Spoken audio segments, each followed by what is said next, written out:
नमस्कार, आप सभी का स्वागत है। एशियन हिस्ट्री के अंतर्गत आज ये 12वीं क्लास होगी आपकी और लास्ट क्लास है, ठीक है। इसके बाद आप पढ़ेंगे भारत का मध्यकालीन इतिहास। आज की ये आपकी क्लास बहुत ही इम्पोर्टेंट है। रीज़न ये है कि आज आप पढ़ेंगे एशियन हिस्ट्री के अंतर्गत जहाँ से सबसे ज़्यादा क्वेश्चन बनते हैं, बार बार क्वेश्चन बनते हैं, साहित्य और साहित्यकार। और इससे पहले प्राचीन इतिहास के अंतर्गत हमने पढ़ाया था स्थापत्य कला, प्राचीन स्थापत्य कला।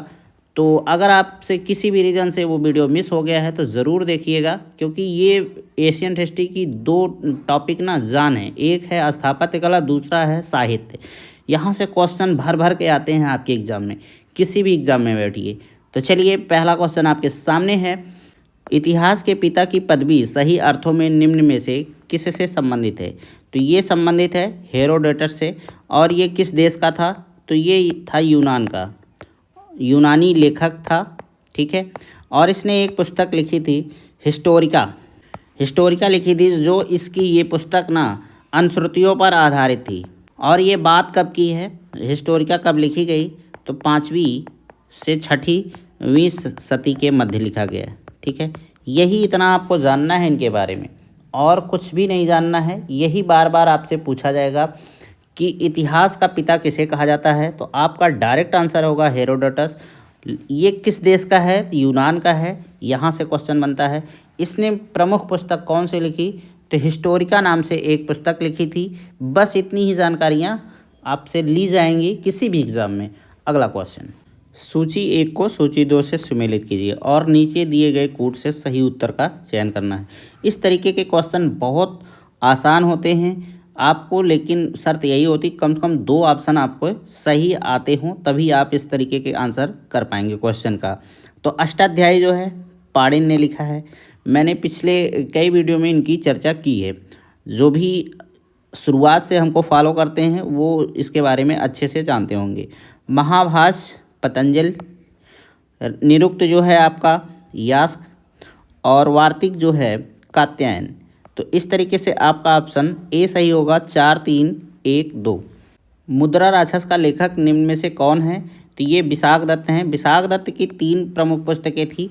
एक थी देवी चंद्रगुप्तम, दूसरी थी राघवानंद, और तीसरी थी मुद्रा राक्षस। मुद्रा राक्षस बहुत ही फेमस हुई। इसका रीज़न था इसमें चंद्रगुप्त मौर्य का वर्णन मिलता है। इसमें सिर्फ चंद्रगुप्त मौर्य का ही वर्णन नहीं मिलता, बहुत सारे लोगों का वर्णन मिलता है। जैसे कि चाणक्य की बारे में जानकारी मिलती है, पद्मनंद के बारे में जानकारी मिलती है, और जो पद्मनंद के अमात्य थे राक्षस, उनकी भी चर्चा मिलती है, और कई लोगों को मिलती है। लेकिन इम्पोर्टेंट जो है, मैं उन्हीं की बातें आपको बता रहा हूँ। देवी चंद्रगुप्तम में चर्चा किसकी की गई है? तो ये गुप्त वंश की बात है। तो चंद्रगुप्त द्वितीय से पहले उनके बड़े भाई थे रामगुप्त। रामगुप्त की पत्नी थी देवी, लेकिन इन दोनों की पटती नहीं थी। तो हुआ क्या कि देवी ने जो है रामगुप्त की हत्या करवा दी चंद्रगुप्त से, और इस तरीके से चंद्रगुप्त और देवी से एक पुत्री हुई जिसका नाम था प्रभावती। प्रभावती का शादी हुआ था वाकाटक वंश से, और वाकाटक जो है ना, वाकाटक किससे? रुद्रसेन से। तो इतनी नॉलेज मैं आपको दे रहा हूँ। अगला क्वेश्चन, निम्नलिखित साहित्य का शास्त्रीय पुस्तकों में से कौन गुप्त काल में लिखी गई? अमरकोश ये भी लिखा गया, कामसूत्र ये लिखा गया, मेघदूत ये लिखा गया, राक्षस भी लिखा गया, मुद्रा राक्षस। तो इस तरीके से आपका ऑप्शन डी सही होगा। 1, 2, 3, 4। अब थोड़ा सा बात कर लेते हैं कौन किसने लिखा। तो अमरकोश को लिखा था अमर सिंह ने, कामसूत्र को लिखा था वात्स्यायन ने, मेघदूत जो है कालिदास की रचना है, और मुद्रा राक्षस के बारे में अभी अभी चर्चा किया है हमने, ये लिखा था विशाखदत्त ने, ठीक है। अगला क्वेश्चन, 10 कुमार चरितम के रचनाकार कौन थे? तो ये थे दंडी या दंडिन कह लीजिए, ठीक है। इनको दंडी और दंडिन दोनों नाम से जाना जाता है। 10 कुमार चरितम दंडी की रचना थी। अगला क्वेश्चन, फिर से वही बात, 10 कुमार चरितम किसने लिखा? तो ये दंडी ने लिखा। अगला क्वेश्चन, कुमार संभव महाकाव्य किस कवि ने लिखा? तो ये कालिदास ने लिखा। कालिदास की और भी रचनाएं हैं, जैसे अभिज्ञान शाकुंतलम, कुमार संभव, फिर आता है ऋतु संहार, ये सारे याद कर लीजिए, बार बार आपके एग्ज़ाम में पूछा जाता है। फिर मालविकाग्निमित्रम, फिर विक्रमोर्वशीयम और है मेघदूतम। तो ये इतनी इनकी नाटक हैं, कहानियाँ हैं, महाकाव्य हैं, तो इसको आप ध्यान में रखिएगा। अगला क्वेश्चन, निम्नलिखित में से कौन सा नाटक कालिदास ने नहीं लिखा था? मालविकाग्निमित्रम लिखा था, अभिज्ञान शाकुंतलम लिखा था, कुमार संभवम लिखा था, जानकी हरणम नहीं लिखा था। यही आपका आंसर होगा। अगला क्वेश्चन, निम्नलिखित में से कौन सी पुस्तक कालिदास द्वारा लिखित नहीं है? तो मेघदूतम है, कुमार संभवम है, उत्तर रामचरितम यही नहीं है, और ऋतु संहारम भी है। तो इस तरीके से आपका ऑप्शन सी सही होगा। उत्तर रामचरितम किसने लिखा है? तो ये भवभूत ने लिखा है। और ये उत्तर रामचरितम है क्या? तो नाटक है। इसमें अंक कितने हैं? तो 7 हैं। और ये उत्तर रामचरितम है क्या? तो ये भगवान राम की जीवन कथा है। अगला क्वेश्चन, उत्तर भारतीय शास्त्रीय संगीत का बाइबल ग्रंथ संबंधित है। तो ये नाट्य शास्त्र है। जो भारतीय शास्त्रीय संगीत का बाइबल ग्रंथ नाट्य शास्त्र को कहा जाता है। इतना ही आप याद रखिएगा। अगला क्वेश्चन, सुमेलित कीजिए। पाणिनि की अगर बात करें तो ये इन्होंने अष्टाध्यायी लिखा है। वात्सायन की बात करें तो इन्होंने कामसूत्र लिखा है। चाणक्य ने क्या लिखा है? अर्थशास्त्र लिखा है। और कल्हड़ ने क्या लिखा है? राजतरंगिणी लिखा है, जो इतिहास, कहाँ का इतिहास बताता है? कश्मीर का। आपका अष्टाध्यायी क्या है? व्याकरण है। ये क्या है? अर्थशास्त्र, राजनीति से संबंधित है, चाहे आप राजनीति शास्त्र कह सकते हैं। कामसूत्र के बारे में बताने की जरूरत नहीं है, सबको पता होगी। अगला क्वेश्चन, तो इस तरीके से आपका ऑप्शन ए सही हो जाएगा। कल्हड़ की पुस्तक का नाम क्या है? मैं अभी बताया आपको, राजतरंगिणी, और ये कश्मीर का इतिहास इसमें लिखा गया है। ठीक है। अगला क्वेश्चन, कल्हड़ द्वारा रचित राजतरंगिणी निम्नलिखित में से किससे संबंधित है? तो ये संबंधित है कश्मीर के इतिहास से। बस। अगला क्वेश्चन, अष्टाध्यायी किसके द्वारा लिखी गई थी? तो ये पाणिनि के द्वारा लिखी गई थी। और ये है क्या? तो व्याकरण की पुस्तक है। कल्हड़ की राजतरंगिणी की तरह एक इतिहास की पुस्तक गौडवाहो लिखी गई थी। तो ये किसके द्वारा लिखी गई थी? तो ये लिखी गई थी वाकपति द्वारा। अगर बात करें गौडवाहो की, ये कब लिखी गई थी? तो 8वीं सदी में लिखी गई थी। किसने लिखी थी? तो ये लिखा था इसको वाकपत ने। किसके बारे में चर्चा किया गया है? तो ये कन्नौज के शासक यशोवर्मन के चरित्र का वर्णन करता है। इस पुस्तक की भाषा क्या है? तो इस पुस्तक की भाषा है प्राकृत। और इसकी विधा क्या है? तो ये है आपका काव्य। तो एक क्वेश्चन से आपको बहुत सारी जानकारियाँ मिल जाती हैं। ये 8वीं सदी में लिखी गई, इसको लिखा वाकपत ने। किसके बारे में लिखा? तो यशोवर्मन के बारे में लिखा। प्राकृत इसकी काव्य शैली है, और ये काव्य है आपका। ठीक है, गौडवाहो, इसको ध्यान में रखिएगा। अगला क्वेश्चन, सूची 1 को सूची 2 से सुमेलित कीजिए तथा सूचियों के नीचे दिए कोड से सही उत्तर का चयन कीजिए। एक तरफ आपके लेखक हैं, दूसरी तरफ उनकी रचनाएं हैं। तो भारव की बात करें तो इन्होंने किरातार्जुनीयम लिखा। हर्ष की बात करें तो इन्होंने नागानंद लिखा।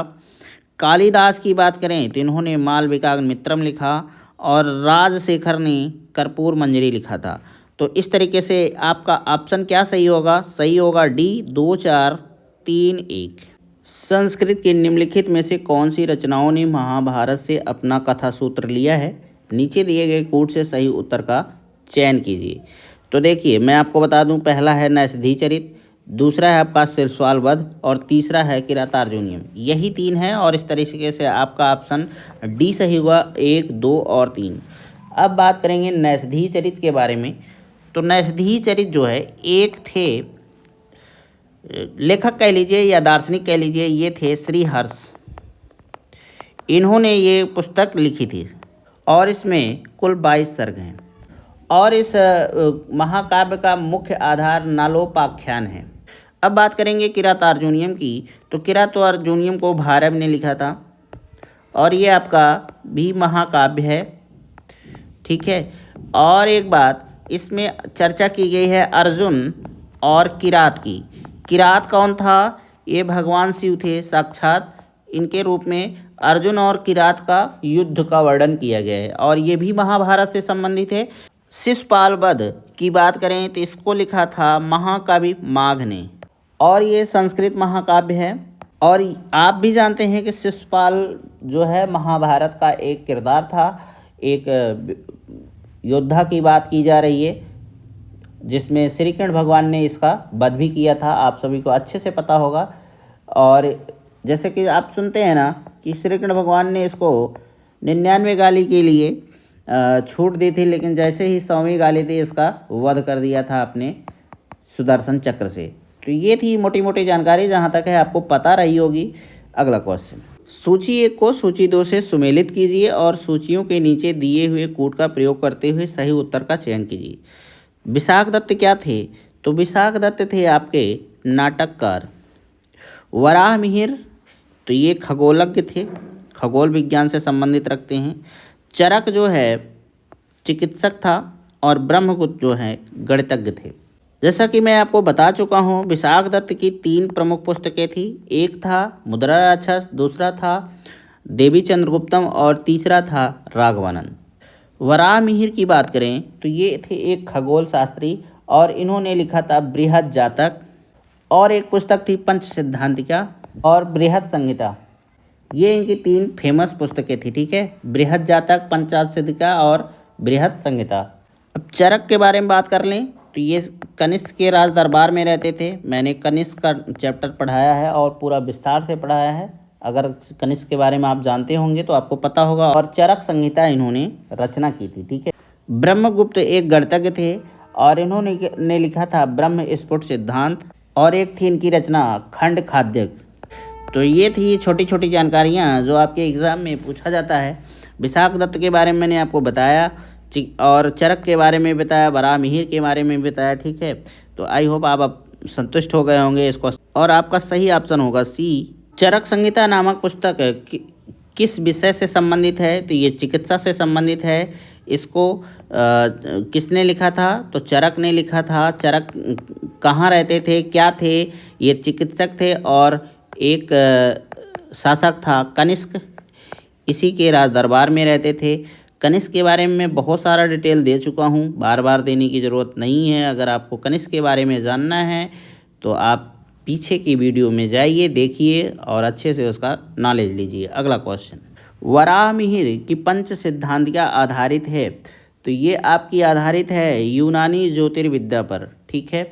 निम्नलिखित में से कौन सुमेलित नहीं है? कालिदास, रघुवंशम सही है, भास, स्वप्नवासवदत्ता सही है, सुबंध यही आपका गलत है, हर्ष, रत्नावली ये भी सही है। तो कादम्बरी को लिखा किसने था? इसको लिखा था बाणभट्ट ने। अब बात उठती है, सुबंध ने अगर नहीं लिखा तो सुबंध ने क्या लिखा? तो सुबंध जो है संस्कृत के एक कवि थे और इन्होंने वासवदत्ता की रचना की थी। मिलिंद पन्हो, इससे आप बहुत ही परिचित होंगे अच्छे से। आपका क्या है? ये संस्कृत नाटक है, जैन वृत्तांत है, पाली ग्रंथ है या फारसी महाकाव्य है? तो आपका ये पाली ग्रंथ है, ठीक है, पहली बात। और मिलिंद पन्हो जो है किस धर्म से संबंधित है? तो ये बौद्ध धर्म का एक ग्रंथ है। मिलिंद पन्हो में चर्चा क्या है, किसकी बात है? तो एक थे भिक्षु नागसेन और दूसरे थे शासक मिनांडर। इन दोनों की जो चर्चाएं हुई थी, वार्ता हुई थी, उसी का ये संकलन है, ठीक है। बौद्ध ग्रंथ मिलिंद पन्हो किस हिंद यवन शासक पर प्रकाश डालता है? तो ये मिनांडर के ऊपर डालता है। मैंने अभी पिछले ही क्वेश्चन में पूरा आपको डिटेल दिया कि ये जो आपका मिलिंद पन्हो है ये पाली ग्रंथ है, मतलब पाली भाषा में लिखा गया है, ठीक है। और ये लिखा किसने है? तो ये बौद्ध भिक्षु हैं नागसेन और मिनांडर, इन दोनों की वार्ता है, ठीक है। इसी संकलन को मिलिंद पन्हो कहते हैं। अगला क्वेश्चन, मिलिंद पन्हो राजा मिलिंद तथा एक बौद्ध भिक्षु के मध्य संवाद रूप में है, वह भिक्षु थे। तो ये नागसेन थे। पिछला क्वेश्चन इसी पर आधारित था। तो अगला क्वेश्चन, सूची 1 को सूची 2 से सुमेलित कीजिए तथा सूचियों के नीचे दिए गए कोड से सही उत्तर का चयन कीजिए। एक तरफ दरबारी कब हैं, दूसरी तरफ राजा हैं। तो अमीर खुसरो किसके दरबार में रहते थे, तो ये रहते थे अलाउद्दीन खिलजी की दरबार में। कालिदास के बारे में आप सभी बहुत अच्छे से जानते हैं, इनको मैंने पढ़ाया है कई बार। तो ये रहते थे चंद्रगुप्त द्वितीय के दरबार में। हरिसेन जो है समुद्रगुप्त के दरबारी कब थे, और बाणभट्ट जो हैं हर्षवर्धन के दरबारी कब थे। तो इस तरह से आपका ऑप्शन बी सही होगा, 4, 1, 2, 3। अगला क्वेश्चन, राजतरंगड़ी के लेखक कल्हड़ के समय शासक कौन था, तो ये थे जयसिंह। जयसिंह का टाइम पीरियड जो है ये था 1128 से 1149 ईस्वी के मध्य। ठीक है, आप सभी जानते हैं कि राजतरंगड़ी में जो है किसका इतिहास है, तो कश्मीर का इतिहास है। राजतरंगड़ी लिखी कब गई थी, तो ये लिखी गई थी 1148 से 1149 ईस्वी के मध्य। और इसको लिखा किसने था, तो राजतरंगड़ी के लेखक कल्हड़ थे। अब राजतरंगड़ी के बारे में बात कर लेते हैं। इसमें कुल 8 तरंग हैं और प्रथम 3 में प्राचीन कश्मीर की बात की गई है। चौथे से छठे तरंगों में कारकोट तथा उत्पल वंशों का इतिहास है। तो चौथा और 4 से 6 तक के तरंगों में कारकोट तथा उत्पल वंश। 7वें और 8वें तरंग में जो है इसकी चर्चा की गई है लोहार वंश की। तो देखिए, राजतरंगड़ी आपकी जो है सिर्फ कश्मीर का इतिहास के बारे में भी नहीं बताता। इसमें क्या हुआ कि प्रथम 3 तरंगों में जो है सिर्फ कश्मीर की चर्चा की गई है। फिर 4 से 6 में कारकोट तथा उत्पल वंश, इसको ध्यान में रखिएगा। और 7वें और 8वें में लोहार वंश। मतलब तरंगड़ी में किसका किसका चर्चा किया गया है, तो कश्मीर का इतिहास के बारे में जानकारी मिल जाएगी, कारकोट तथा उत्पल वंश के बारे में जानकारी मिल जाएगी, और आपको लोहार वंश के बारे में भी जानकारी मिल जाएगी। आई होप आप इस क्वेश्चन के डिटेल से खुश होंगे। अगला क्वेश्चन, कल्हड़कृत राजतरंगड़ी में कुल कितने तरंग हैं, मैं आपको बता चुका हूँ 8 हैं। प्रथम 3 तरंग में जो है प्रथम 3 तरंग में कश्मीर की चर्चा है। फिर 4 से आपको 6 तरंग में जो है किसकी चर्चा मिलेगी, एक कारकोट तथा उत्पल वंश की चर्चा मिलेगी। ठीक है, और 7 से 8 तरंग में लोहार वंश की जानकारी मिलती है। और इसमें 7826 श्लोक हैं। अगला क्वेश्चन, कल्हड़ की राजतरंगड़ी को किसने आगे बढ़ाया, तो ये सही आंसर है जोनराज एवं श्रीवर। जोनराज और श्रीवर ये दरबारी कब थे, जैनुल आबदीन के। जोनराज जो है ना इनके गुरु थे श्रीवर के। ठीक है, और ये दोनों विद्वान जैनुल आबदीन के यहाँ रहते थे। सौंदरानंद किसकी रचना है, तो ये है अश्वघोष की। ठीक है, अश्वघोष जो हैं कनिष्क के दरबारी कवि थे। अश्वघोष की कुछ प्रमुख रचनाएं हैं जैसे बुद्धचरित, फिर दूसरी है सौंदरानंद, और फिर तीसरी है सारपुत्र प्रकरण। ये इनकी 3 फेमस पुस्तकें हैं। ठीक है, अगला क्वेश्चन, नागानंद रत्नावली एवं प्रियदर्शिका के लेखक कौन हैं, तो ये हर्षवर्धन है। और ये तीनों पुस्तक जो हैं नाटक है। ठीक है, हर्ष ने निम्नलिखित में से किन रचनाओं का लेखन किया था, तो अभी मैंने आपको बताया ही कि प्रियदर्शिका थी, नागानंदन था, रत्नावली थी, हर्षचरित इनकी नहीं है। तो इस तरीके से इसका सही आंसर हो जाएगा बी, 1, 2, 4। निम्नलिखित 4 ग्रंथों में से कौन सा विश्वकोशीय ग्रंथ है, तो ये है बृहत संहिता, और इसके रचनाकार हैं वराहमिहिर। वराहमिहिर के बारे में आप अच्छे से जानते होंगे, ये गुप्तकालीन विद्वान थे। ठीक है, प्राचीन भारत के इतिहास के संदर्भ में भवभूत, हस्तिमल तथा क्षेमेश्वर क्यों प्रसिद्ध थे, तो ये नाटककार थे और तीनों संस्कृत के नाटककार थे। भवभूत की कुछ रचनाएं हैं, उनके बारे में जान लेते हैं। महावीर रचित है पहली इनकी रचना। दूसरी है मालती माधव, बहुत ही फेमस रही। तीसरी है उत्तर रामचरित या उत्तर रामचरितम। ठीक है, फिर बात करेंगे हस्तिमल की। हस्तिमल जो हैं होयसल राजवंश के प्रमुख नाटककार थे। इनकी कुछ प्रमुख कृतियां हैं जैसे विक्रांत कौरव, और फिर एक है मैथिली कल्याण, ठीक है, ये बहुत फेमस है इनकी, इनके बारे में जानते रहिए। अब बात कर लें क्षेमेश्वर जी की। इनकी प्रमुख कृत थी चंड कौशिक। तो ये था इस क्वेश्चन का डिटेल। आई होप आपको समझ में आया होगा। अगला क्वेश्चन, निम्नलिखित युग्मों में से कौन सही सुमेलित है? तो मृच्छकटिकम सही है, शूद्रक की है। बुद्धचरित, तो ये बसवंत की नहीं है बल्कि अश्वघोष की है। और अश्वघोष को आप जानते ही हैं कि ये कनिष्क के राज दरबार में रहते थे। मुद्रा राक्षस विशाखदत्त की है, बात एकदम सही है, ठीक है।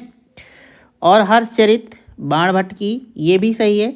तो इस तरीके से 1, 3 और 4 आपका सही है और बी ऑप्शन सही हो जाएगा। अगला क्वेश्चन, प्राचीन भारत के विद्वानों साहित्यकारों के संदर्भ में निम्नलिखित कथनों पर विचार कीजिए। पाणिनि पुष्यमित्र शुंग से संबंधित थे, तो ये गलत है। पाणिनि जो है व्याकरणाचार्य थे और पुष्यमित्र से संबंधित थे पतंजलि। तो यहाँ पाणिनि की जगह अगर पतंजल होता तो ये ऑप्शन आपका सही होता। अमर सिंह हर्षवर्धन से संबंधित थे, तो ये गलत है क्योंकि अमर सिंह जो है ये गुप्त राजवंश से संबंधित हैं। आप सभी जानते होंगे कि चंद्रगुप्त द्वितीय के राज दरबार में 9 रत्न थे, उनमें से एक थे अमर सिंह, ठीक है। तो इस तरीके से ये वाला भी ऑप्शन आपका गलत हो गया, पहला भी गलत हो गया, दूसरा भी गलत हो गया। कालिदास चंद्रगुप्त द्वितीय से संबंधित हैं, तो ये बात सही है और इस तरीके से आपका ऑप्शन सी सही होगा। सूची 1 को सूची 2 से सुमेलित कीजिए और सूचियों के नीचे दिए गए कूट का प्रयोग कर सही उत्तर का चयन करना है। एक तरफ ग्रंथकार, दूसरी तरफ मूल ग्रंथ है आपका, ठीक है। तो वराह मिहिर की बात करें तो इनकी ग्रंथ है बृहत संहिता। विशाखदत्त की बात करें तो इन्होंने देवी चंद्रगुप्तम लिखा है, मैंने आपको कई बार बताया है। और अगर बात करें शूद्रक की तो इन्होंने मृच्छकटिकम लिखा है, इसके बारे में भी मैं चर्चा कर चुका हूँ। बिल्हड़ की बात करें तो इन्होंने विक्रमांक देवचरित लिखा था। और प्रबंध चिंतामणि जो है आपका यहाँ ऑप्शन में नहीं है। इस तरीके से ये ऑप्शन आपका बी सही होगा। 1 का 3, बी का 4, सी का 2 और डी का 5। अगर बात करें प्रबंध चिंतामणि किसकी रचना है तो चलते चलते जान लीजिए, ये है मेरुतुंग की रचना। निम्नलिखित में से परमार राजवंश के इतिहास पर प्रकाश डालने वाला स्रोत कौन सा है? पद्मगुप्त का नवशासांक चरित सही बात है। मेरुतंग की प्रबंध चिंतामणि ये भी सही है। उदयपुर प्रशस्ति ये भी सही है। तो इस तरीके से आपका डी ऑप्शन सही होगा, उपयुक्त सभी। निम्नलिखित युग्मों में से कौन एक सुमेलित नहीं है? कर्पूर मंजरी, हर्ष, ये आपका गलत है। कर्पूर मंजरी को किसने लिखा है? तो ये गुर्जर प्रतिहार के दरबारी कवि राजशेखर द्वारा लिखा गया है।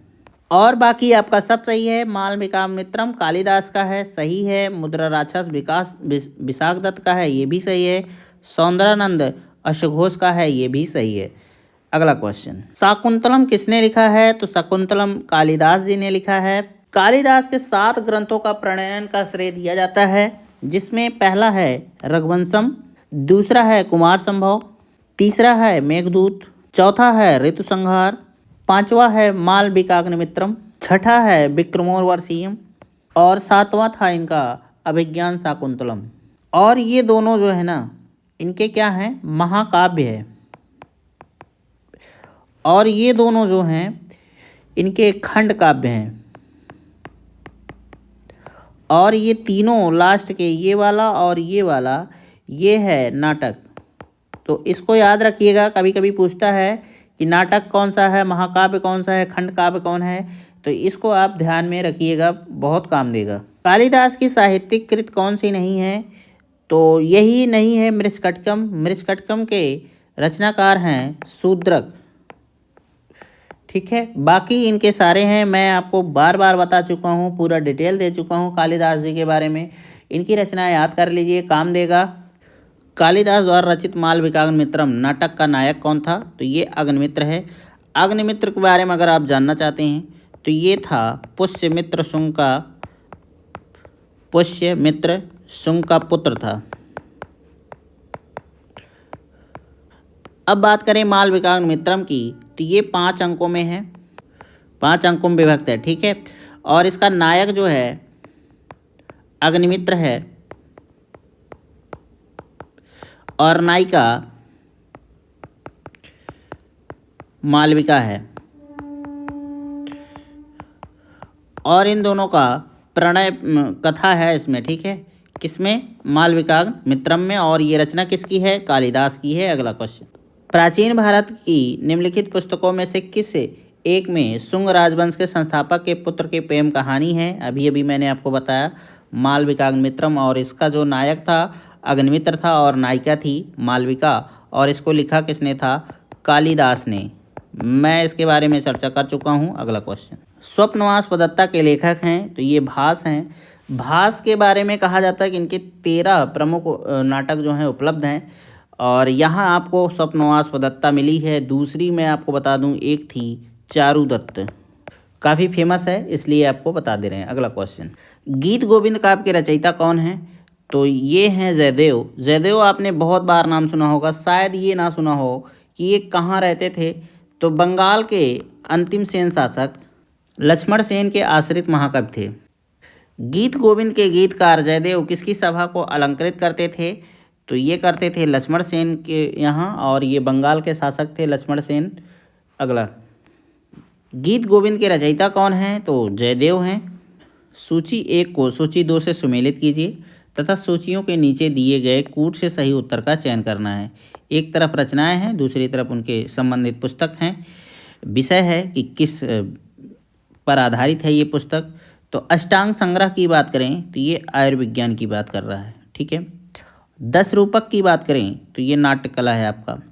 लीलावती जो है गणित है, और महाभाष्य जो है व्याकरण। तो इस तरीके से आपका ऑप्शन जो है बी सही होगा, 4, 1, 3, 2। तुम्हारा अधिकार कर्म पर है, फल की प्राप्ति पर नहीं, यह निम्न में से किस ग्रंथ में कहा गया है? तो ये सभी जानते हैं, कर्म करो, फल की इच्छा मत करो। और ये कहा है श्री कृष्ण भगवान ने, किस में कहा है? तो भगवत गीता में कहा है। तो इस तरीके से आपका ऑप्शन सी सही होगा। जो यहाँ है वह अन्यत्र भी है, जो यहाँ नहीं है वह कहीं नहीं है, यह निम्न में से किस ग्रंथ में कहा गया है? तो ये महाभारत में कहा गया है, ठीक है। प्राचीन भारत का वह ग्रंथ जिसका 15 भारतीय एवं 40 विदेशी भाषाओं में अनुवाद हुआ, तो वो है पंचतंत्र। बहुत ही फेमस पुस्तक है और इसके लेखक थे विष्णु शर्मा।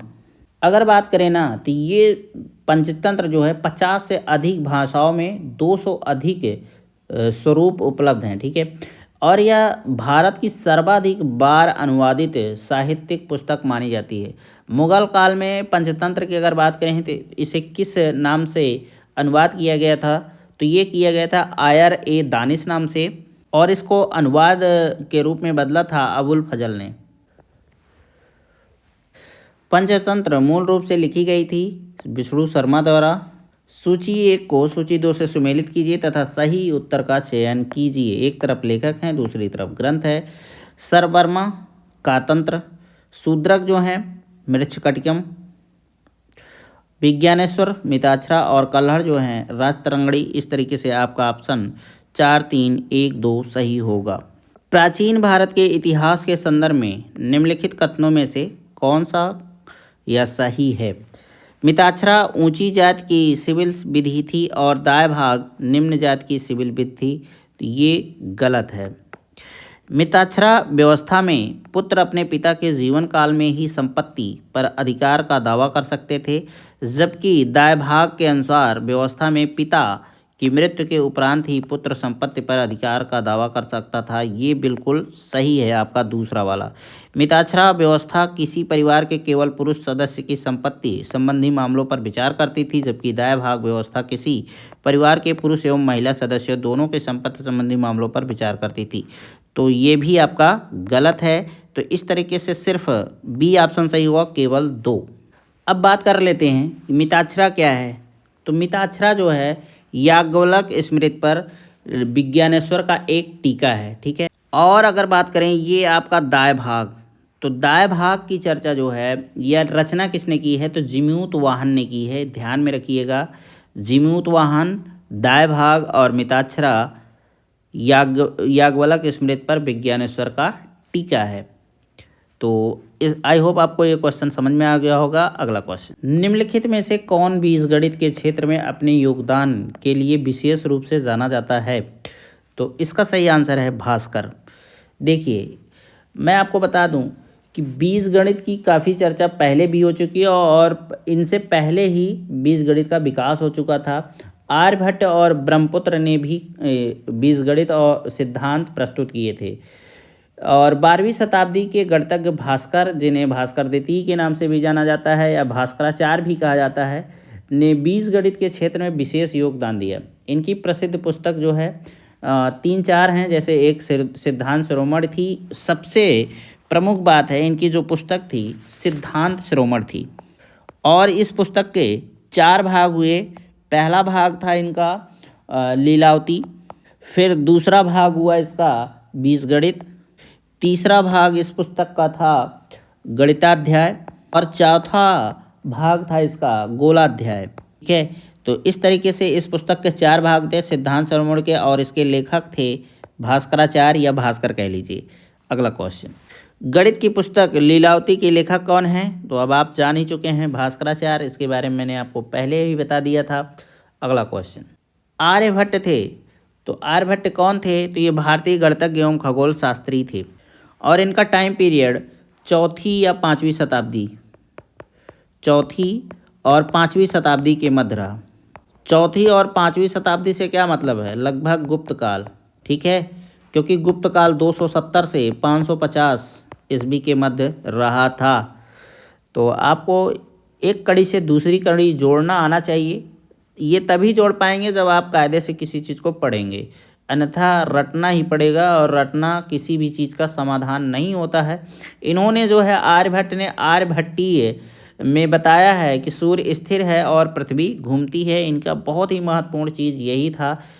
अगला क्वेश्चन, निम्नलिखित में से किस भारतीय गणितज्ञ ने दशमलव स्थानिक मान की खोज की थी? तो ये थे आर्यभट्ट ही थे। ठीक है, जैसा कि आप जानते ही हैं कि आर्यभट्ट जो है आर्यभट्टीय नामक ग्रंथ लिखा था और वैदिक गणित का ये एक प्रमुख ग्रंथ भी है। अगला क्वेश्चन, मत्तविलास प्रहसन के लेखक कौन हैं? तो ये हैं महेंद्र बर्मन जी। और ये मत्तविलास प्रहसन जो है संस्कृत भाषा का नाटक है और इसके लेखक जो हैं पल्लव नरेश महेंद्र बर्मन हैं। और ये पुस्तक किस पर आधारित है? तो तत्कालीन सामाजिक एवं धार्मिक जीवन के बारे में विवरण मिलता है। ये एक प्रकार का परिहास नाटक है। इसमें धार्मिक आडंबरों पर कटाक्ष किया गया है।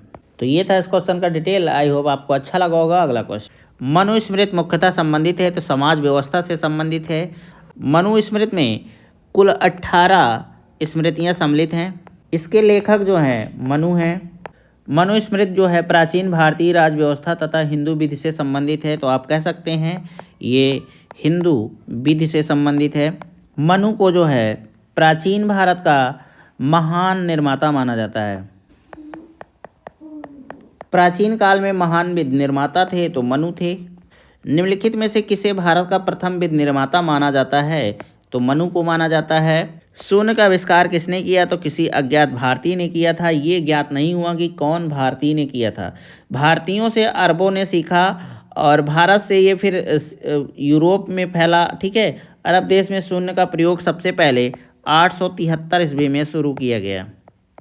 शून्य की खोज किसने की? तो ये भारतीयों ने की। निम्नलिखित में से कौन जोड़ा सही सुमेलित नहीं है? लाइफ ऑफ ह्वेनसांग, तो ये सही है। ठीक है, हुइली ने किया है। द नेचुरल हिस्ट्री, ये टालेमी की बात कर रहा है। ये टालमी नहीं है बल्कि इसको किया था प्लिनी ने, प्लिनी द एल्डर। ठीक है, इन्होंने इसकी रचना की थी। फिर अगर बात करें हिस्टोरियल फिलिपिकल, तो ये पाम्पेइस ट्रोग्रस ने किया था। द हिस्ट्रीज हेरोडोटस ने किया था। तो इस तरीके से आपका ऑप्शन बी सही होगा क्योंकि यही सुमेलित नहीं है और आपसे पूछ रहा है कि कौन सा सुमेलित नहीं है। निम्नलिखित में से सबसे प्राचीन वाद्य यंत्र है कौन सा? तो ये आपका बीड़ा है। अगर सितार और सरोद तबला की बात करें तो ये मध्यकालीन वाद्य यंत्र हैं। तो इस तरीके से आज की क्लास आपकी समाप्त होती है। अगर आपने चैनल को सब्सक्राइब नहीं किया है तो सब्सक्राइब कर सकते हैं। ठीक है, शेयर कर सकते हैं और लाइक कर सकते हैं। मैं गारंटी देता हूँ जितना भी क्वेश्चन मैंने कराया है 100% यहाँ से क्वेश्चन बनते हैं। किसी भी आप एग्ज़ाम में बैठिए, एसएससी में बैठिए, पीसीएस में बैठिए, ठीक है, किसी भी क्लर्कियल एग्ज़ाम में बैठिए, टीचिंग के लिए बैठिए, कोई भी ग्रुप डी एग्ज़ाम हो वहाँ बैठिए, आपको यहाँ से क्वेश्चन देखने के लिए मिलेंगे, ठीक है। चाहे आप ग्रुप बी का एग्ज़ाम दे रहे हों या सी का दे रहे हो या डी का दे रहे हो, यहाँ तक मैं गारंटी करता हूँ ग्रुप ए का भी आपको 50% क्वेश्चन यहाँ से फंसते हुए मिलेंगे।